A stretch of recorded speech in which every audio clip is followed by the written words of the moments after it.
রুমে শুয়ে আছি, তখনই ভাবি আমার রুমে আসলো। আমি একটু অবাক হলাম, কারণ ভাবি আমার সাথে কথাই বলে না। ভাইয়ের বিয়ে হয়েছে এই 5 মাস হবে, কিন্তু এই 5 মাসে ভাবি আমার সাথে ভালো করে কথাই বলেনি।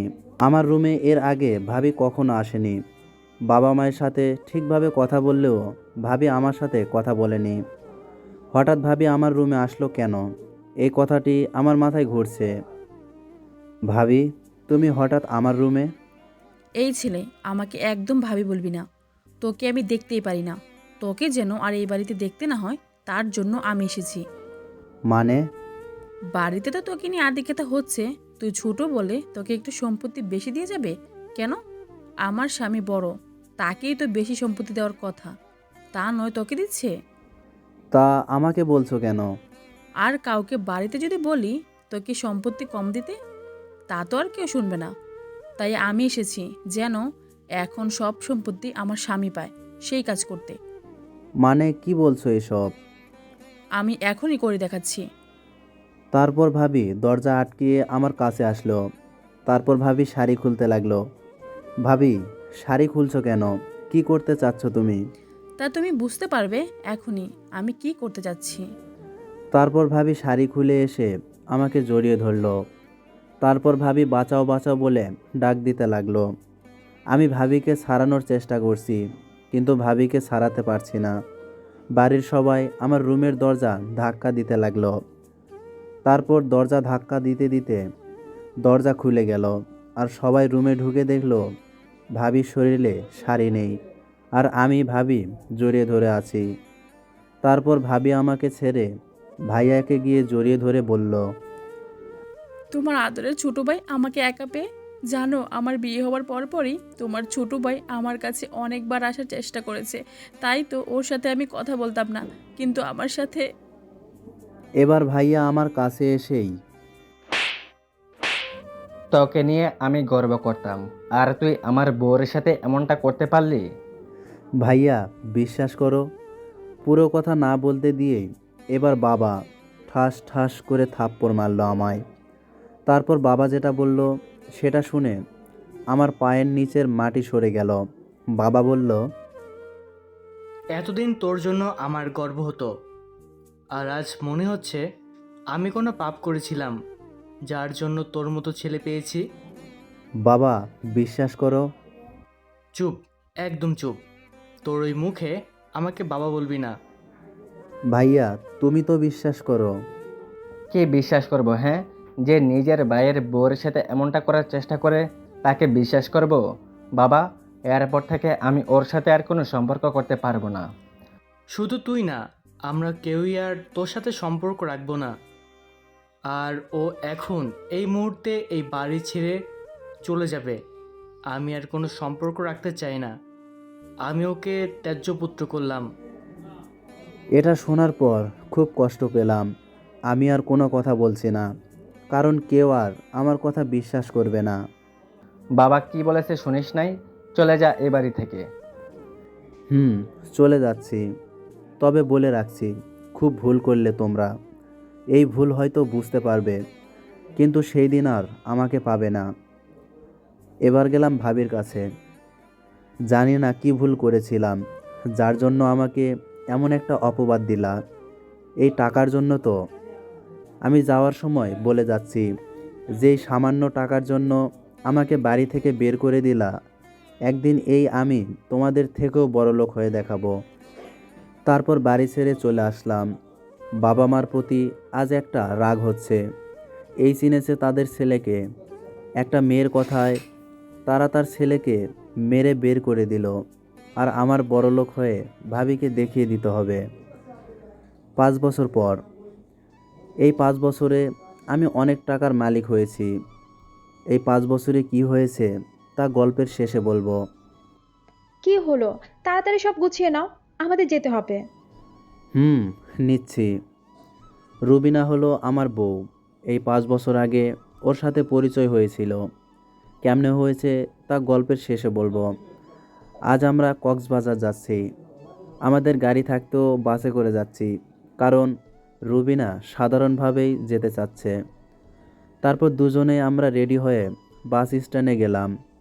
তারপর রুবিনাকে বাসে উঠতে বলে আমি পানি আনতে গেলাম। বাসের টিকিট আগেই কিনে নিয়েছিলাম। আমাদের দুজনের একসাথেই সিট। আমি পানি নিয়ে বাসে গেলাম, কিন্তু বাসের ভিতরে আমি যে তাদের দেখব আশা করিনি। দেখলাম বাসের সামনের সিটে বাবা মা বসে আছে, আর তার পেছনের সিটে ভাইয়া ভাবি আর তাদের সাথে একটা ছেলে আছে। ছেলেটার বয়স 4 বছর মতো হবে, হয়তো ভাইয়ার ছেলে হবে। এতক্ষণে তারাও আমায় দেখে ফেলেছে। আমি মাথা নিচু করে গিয়ে রুবিনার পাশের সিটে বসলাম।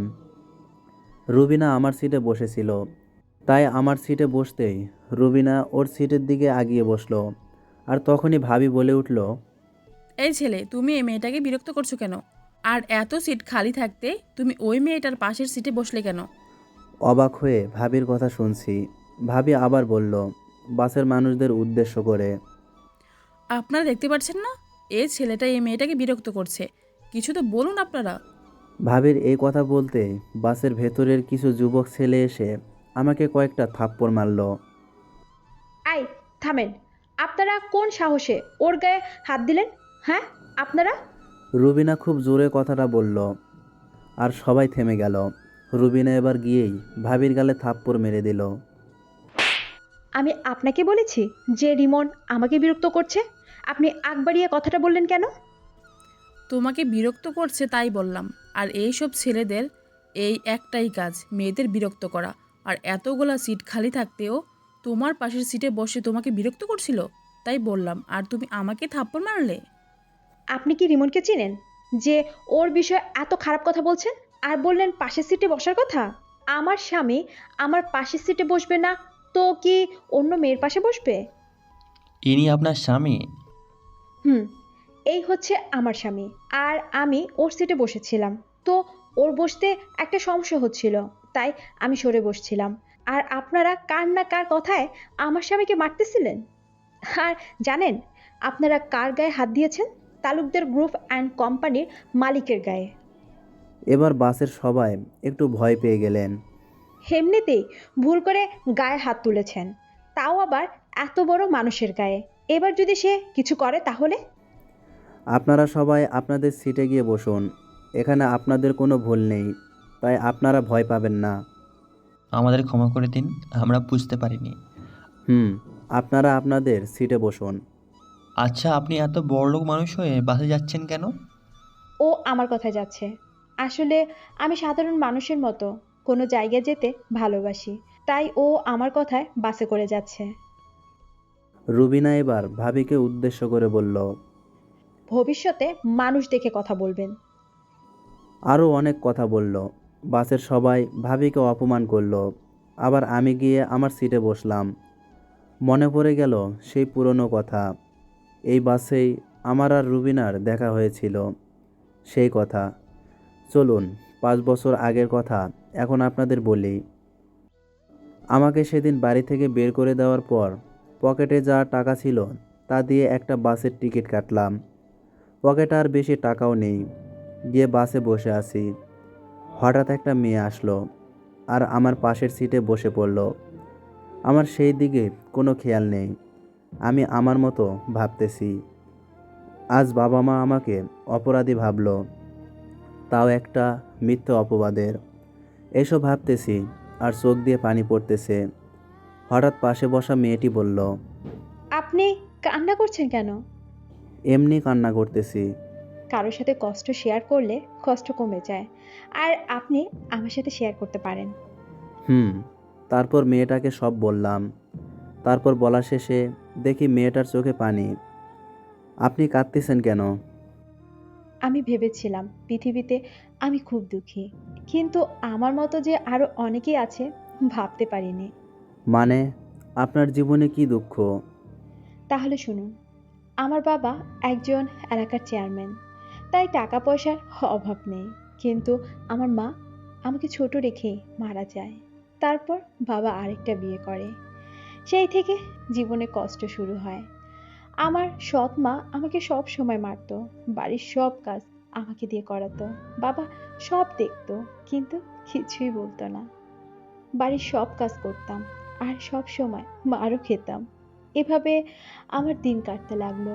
কিন্তু কিছুদিন আগে আমার সৎ মা আমার বিয়ে ঠিক করেছে, তাও এক বুড়োর সাথে, যার বর্তমানে একটা বউ এখনো আছে। তাই বাড়ি থেকে পালিয়ে এসেছি। মেয়েটার কথা শুনে বুঝলাম মেয়েটার জীবনও খুব কষ্টে কেটেছে। বাস থেমে গেল, দুইজনেই নেমে গেলাম। কোথায় যাব তার কিছুই জানি না। মেয়েটার কাছে দুইটা ব্যাগ, আর আমার কাছে কিছুই নেই, কারণ আমাকে বাড়ি থেকে বের করে দিয়েছে, তাই কিছুই আনতে পারিনি। আর মেয়েটা প্ল্যান করে পালিয়ে এসেছে, তাই অনেক কিছুই নিয়ে এসেছে। তাই এখন কোথায় যাবেন আপনি? কিছুই তো চিনি না, তাহলে কোথায় যাব? তাহলে কি এখানে থাকবেন? তারপর মেয়েটাকে নিয়ে একটা থাকার হোটেলে গেলাম, কিন্তু তারা একজনকে রুম দিবে না, তাই আমাদের মিথ্যা বলতে হলো আমরা স্বামী স্ত্রী। তারপর দুজনেই রুমে গেলাম। আচ্ছা, এখন কি করবেন? জানি না কি করব, কিন্তু আমাকে খুব বড় হতে হবে। আমার কাছে একটা বুদ্ধি আছে। আমি বাড়ি থেকে অনেক টাকা নিয়ে এসেছি। আপনি তা দিয়ে কোনো ব্যবসা করতে পারেন। কিন্তু কোনো কিন্তু না। ব্যবসা লাভ হলে আমাকে লাভের ভাগ দিবেন।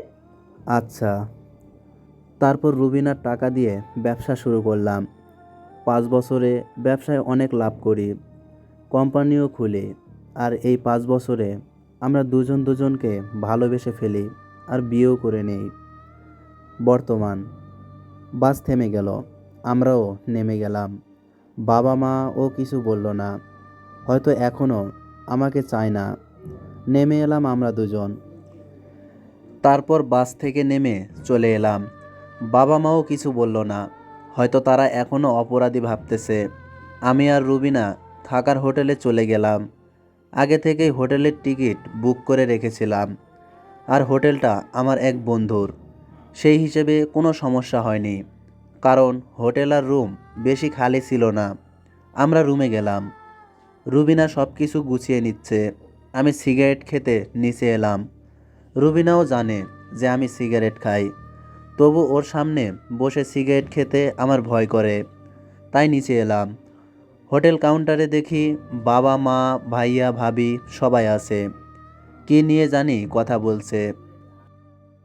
আমি হোটেলের এক ওয়েটারকে ডাক দিলাম, এই ওয়েটার, এদিকে আসুন। জি স্যার, বলুন। কাউন্টারে ওই ম্যানেজারের সাথে ওই লোকগুলোর কোনো সমস্যা হয়েছে? স্যার। কি সমস্যা হয়েছে? স্যার, আমাদের আর রুম খালি নেই, আর পাশের হোটেলগুলোরও খালি নেই। আপনি তো হোটেলের মালিক এর বন্ধু, তাই রুম পেয়েছেন, নাহলে আপনিও রুম পেতেন না। হুম, আপনি এবার যান। স্যার। তারপর আমি আশিকের কাছে ফোন দিলাম। আশিক হচ্ছে আমার সবচেয়ে কাছের বন্ধু, আর এই হোটেলটার মালিক। আশিক দোস্ত, আমি একটা সমস্যায় পড়েছি। দোস্ত, সব কিছু ঠিক আছে তো? সব কিছু ঠিক আছে। তাহলে কি সমস্যা হয়েছে? শোন, আমার তোর হোটেলে 2টা রুম লাগবে, কিন্তু ম্যানেজার বলছে কোনো রুম খালি নেই। তুই যদি একটু দেখতি। শালা, এইভাবে কেউ বলে? আমিও ভয় পেয়ে গিয়েছিলাম কি না কি হয়েছে এই ভেবে। আর আমি ফোন দিয়ে বলে দিতেছি।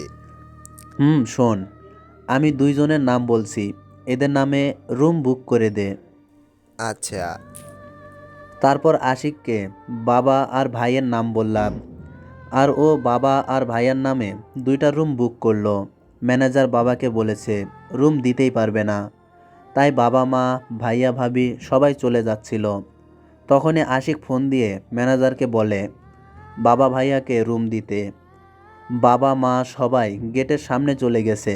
তখনই ম্যানেজার দৌড়াতে দৌড়াতে বাবার কাছে যায়। স্যার, আমার ভুল হয়ে গেছে। আমি জানতাম না আপনি কে। প্লিজ স্যার, চলুন, আপনাদের জন্য 2টা রুম বুক করা হয়েছে। কিন্তু একটু আগেই তো বললেন রুমে নেই।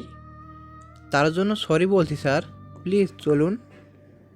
তারপর বাবা মাকে নিয়ে ম্যানেজার হোটেলে চলে গেল। আর 2টা রুম দিল। আমিও সিগারেট খেয়ে নিজের রুমে চলে এলাম। রুমে আসতেই রুবিনা বলল, এতক্ষণ কোথায় ছিলেন? একটু বাইরে গিয়েছিলাম। তাহলে আমাকে নিয়ে যেতে পারতেন না? সরি, আজ আমরা দুজনেই সারা বিকাল ঘুরবো।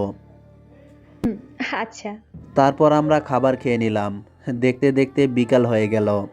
আমি আর রুবিনা ঘুরতে বের হলাম। রুবিনা আর আমি নদীর পাড়ে হাঁটতেছি। রিমন, ওই দেখো ফুচকা, চলো আমি ফুচকা খাবো। তারপর আমি রুবিনাকে নিয়ে ফুচকা খেতে গেলাম। আমি 2 প্লেট ফুচকা দিতে বললাম। আমাদের 2 প্লেট ফুচকা দিল। আমরা খেতে লাগলাম। তখনই কেউ বলল, আমাদের 3 প্লেট ফুচকা দিন। আমি মাথা উঁচু করে দেখি ভাইয়া, ভাবি আর তাদের ছেলে। আমি মাথা নিচু করে আবার ফুচকা খেতে লাগলাম। ভাইয়া এসে আমার পাশের চেয়ারে বসলো। আমি চুপচাপ ফুচকা খেতে লাগলাম। তারপর আমি আর রুবিনা সারা বিকাল ঘুরে চলে আসলাম। রাত 4টা বাজে। রুবিনা শুয়ে আছে। সারা বিকাল হেঁটেছে, তাই হয়তো শরীর খারাপ লাগছে। আমি আবার হোটেলের ছাদে চলে আসলাম।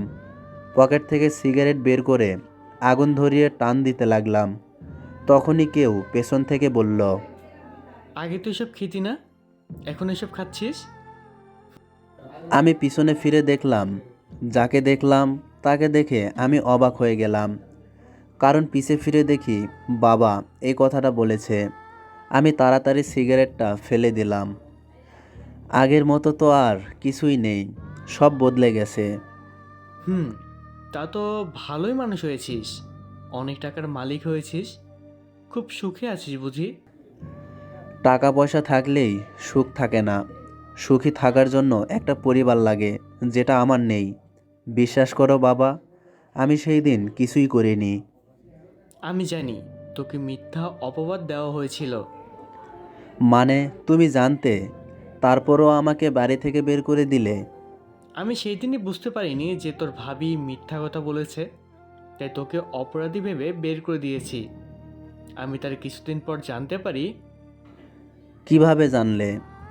আমি বাবার খুব আদরের ছেলে ছিলাম, তাই বাবার সাথে সবসময় ফিরেছিলাম। তুই যাওয়ার কিছুদিন পরই তোর ভাবি আমাদের সাথে আগের থেকে খুব ভালো ব্যবহার করতে লাগলো। আমরা খুব খুশি হয়েছিলাম। আমার বয়স হয়ে গেছে, তাই ব্যবসা তোর ভাবি দেখেছিল। তুই যাওয়ার 3 বছর পর আমি আমার সম্পত্তি তোর আর তোর ভাইয়ের নামে লিখে দিতে চেয়েছিলাম, কারণ 3 বছরে আমি তোকে খুব মিস করছিলাম, আর তোর মাও। তাই আমি তোকে খুঁজে আবার বাড়ি আনতে চেয়েছিলাম। তাই আমি সকালে নাস্তার টেবিলে তোর ভাইয়াকে বলেছিলাম তোকে খুঁজতে আর একজন উকিলকে ডাকতে। কেন? শোনো, রিমনের একটা ভুল করেছে, তার শাস্তি ও 3 বছর ধরে পাচ্ছে।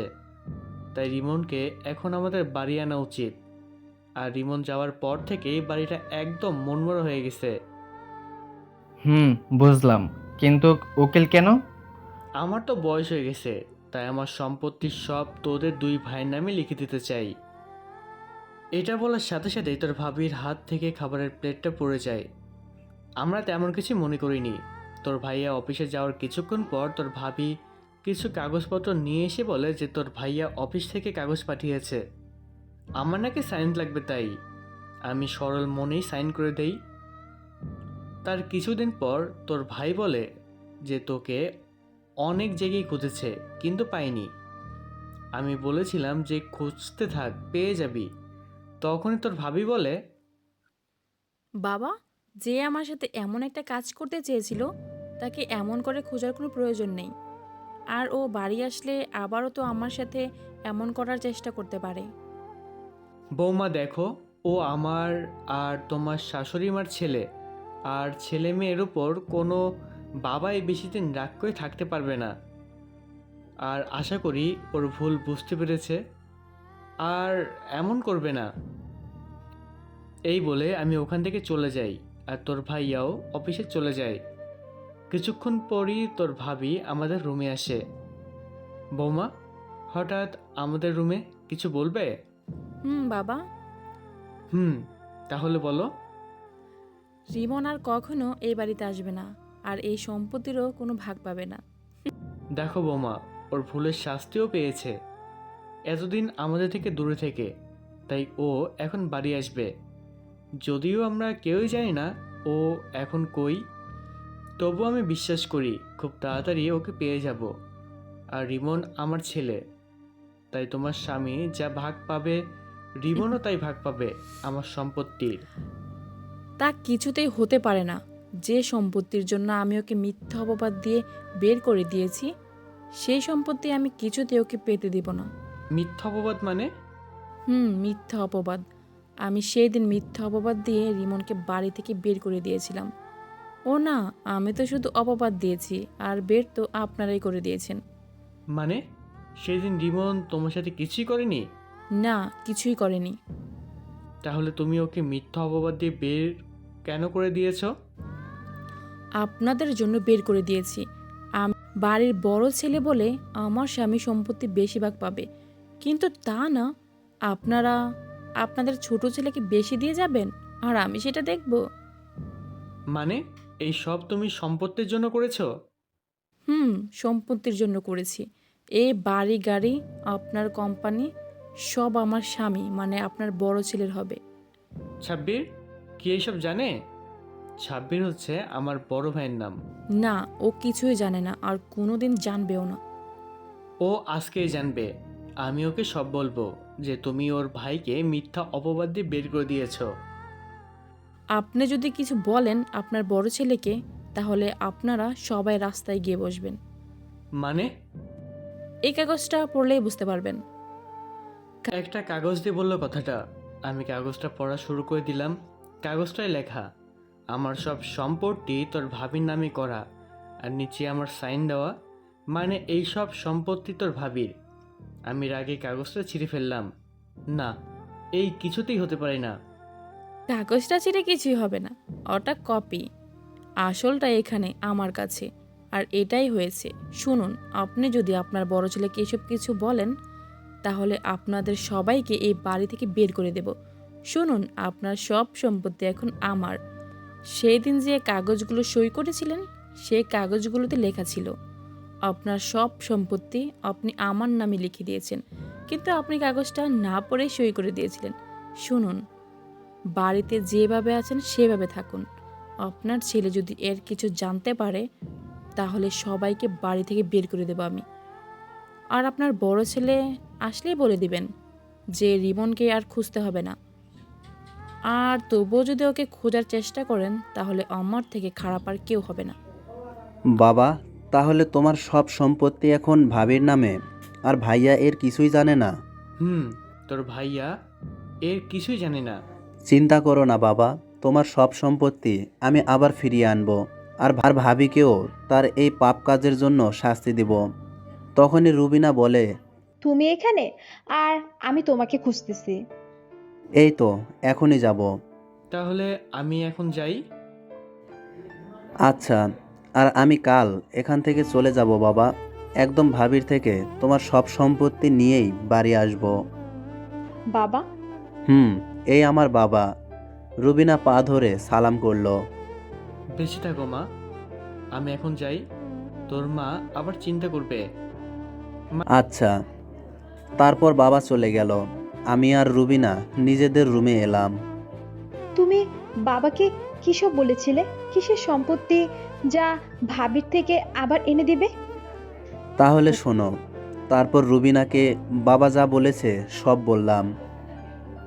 আমার ভাবি সত্যি অনেক খারাপ কাজ করেছে। তা তুমি বাবার সম্পত্তি আবার কিভাবে ফেরত আনবে? তা তো দেখতেই পারবে। তারপর দুজনেই ঘুমিয়ে গেলাম। পরের দিন আমরা আমাদের বাসায় চলে এলাম। বাসায় এসে রুবিনাকে বাসায় রেখে আমি আমার অফিসে চলে এলাম। শুনুন, সব কোম্পানিকে বলে দেন অন্য যে কোনো কোম্পানিতে আমরা ইনভেস্ট করতে চাই। কিন্তু কোনো কিন্তু নেই, যা বললাম সেটাই করুন। Okay sir. 5 দিন পর আমি যাদের কোম্পানিতে ইনভেস্ট করব সবাইকে এখানে আসতে বলেছি। এখানে বাবার কোম্পানিও আছে। বাবার কোম্পানি থেকে ভাবি এসেছে, কারণ ভাইয়া অফিসের কাজে বিদেশে গেছে। তারপর সবার শেষে ভাবিকে ডাকলাম। আসতে পারি? আসুন। আমি অন্যদিকে ফেরা, যার জন্য ভাবি আমার মুখ দেখতে পারছে না। আমি দুঃখিত, আমাদের ইনভেস্ট করা শেষ হয়ে গেছে, আর করব না। আপনারা আমাদের কোম্পানিতে ইনভেস্ট করলে পরে আপনাদেরই লাভ হবে। দেখুন, আপনাদের কোম্পানি অনেকটা অচল হয়ে গেছে। আপনাদের কোম্পানিতে আমরা কোন বিষয়ে ভিত্তি করে ইনভেস্ট করব? দেখুন, আপনারা ইনভেস্ট করলেই আমরা সেই টাকা দিয়ে কোম্পানিতে নতুন নতুন জিনিস তৈরি করব। আর সেই নতুন নতুন জিনিস বিক্রি করলে আশা করি অনেক লাভ হবে। দেখুন, এটা বিজনেস, বিশ্বাসের আস্তানা না।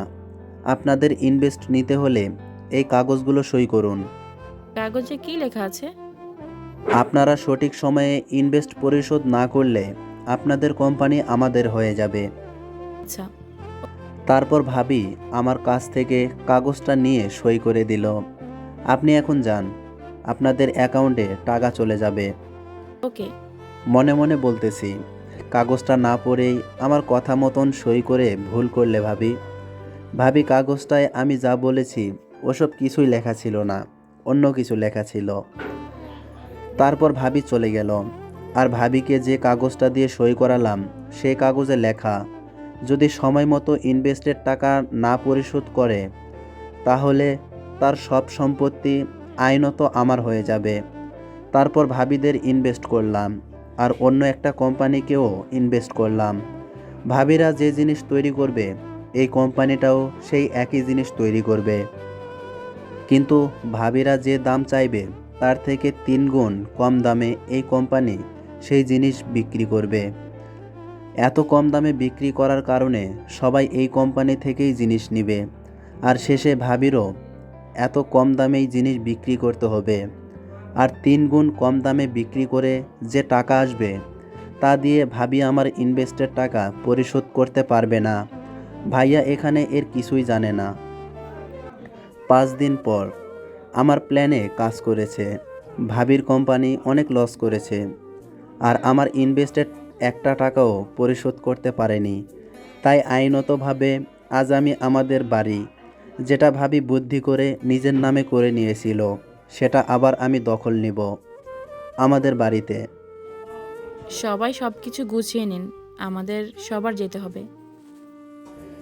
সবাই সব কিছু গুছিয়ে বাড়ি থেকে চলে যাবার জন্য রেডি হয়। আমি বাড়ি থেকে এত তাড়াতাড়ি চলে যেতে রাজি হলো কারণ আমি পুলিশ পাঠিয়েছিলাম, আর পুলিশ বলেছে আইনত বাড়ি এখন আমার কথা বলেছে, আর বলেছে তারা যদি বাড়ি থেকে চলে না যায় তাহলে সবাইকে থানায় নিয়ে যাবে।